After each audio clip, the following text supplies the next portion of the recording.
Hello, fifth graders. Welcome back to math. We're going to continue on with our adding and subtracting. So today you are going to either add or subtract. So go ahead and copy this all down and we'll get started. All right. Something I forgot to mention was I did put your IXL assignment here in the corner. So that's what you'll be working on, okay? All right, let's continue on today. So again, remember when we add and subtract decimals, we need to line up the decimals. You just can't put them in any spot. You got to line up those decimals. And it's very important today when you're writing your work that you look at the symbol. So subtract. This one says subtract. This one is add, and this one is add. So make sure you look at that before you start adding or subtracting so you know what you're doing. Okay, remember yesterday we talked about filling in the empty spots with a 0. So if you take a look here, you'd see an empty spot. So let's put a 0 there. And let's get started. 1 is going to be taken away from 0. Can you take 1 away from 0? No, so we need to borrow. So we're going to borrow from this 3. The 3 is going to change to a 2, and your 1 is going to come right there, and your new number is going to be 10. So 10 minus 1 is 9. 2 minus 2 is 0. 0 minus 1. We can't take 1 away from nothing, so we need to borrow from the 5. So the 5 becomes a 4, and the 1 goes right there, so our new number is 10. 10 minus 1, again, is 9. Here's where our decimal points are, so we just bring them straight down. 4 minus 4 is 0. And then we forgot to fill in the spot with the 0. 1 minus 0 is 1. So our answer is 10 and 909 thousandths. That's your answer. So remember in IXL, when you fill it in, you always start on the left side. On the right side, sorry. 90901.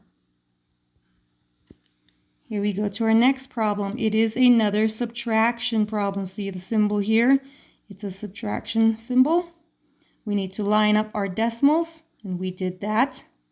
And let's fill in the empty spots with zeros. 0 and a 0. All right, we cannot take 1 away from 0, so we need to borrow. Borrow from this 2. The 2 is going to become a 1 because we took 1 away from it. And the 0 here, put a 1 in front of it. Now it's a 10. 10 minus 1 is 9. 1 minus 9. We can't take 9 away from 1. We can't borrow from this one. So again, we have to go to the next number. So we need to take away 1 from this 1. So the 1, take away 1, it's going to change to a 0. We give this the number that we borrowed. So now this new number is 10. So now we can borrow from this number in order to give this number a 1. So here we go. We need to borrow from this 10, and now it changes to a 9. And add the 1, this becomes an 11. 11 minus 9 is 2.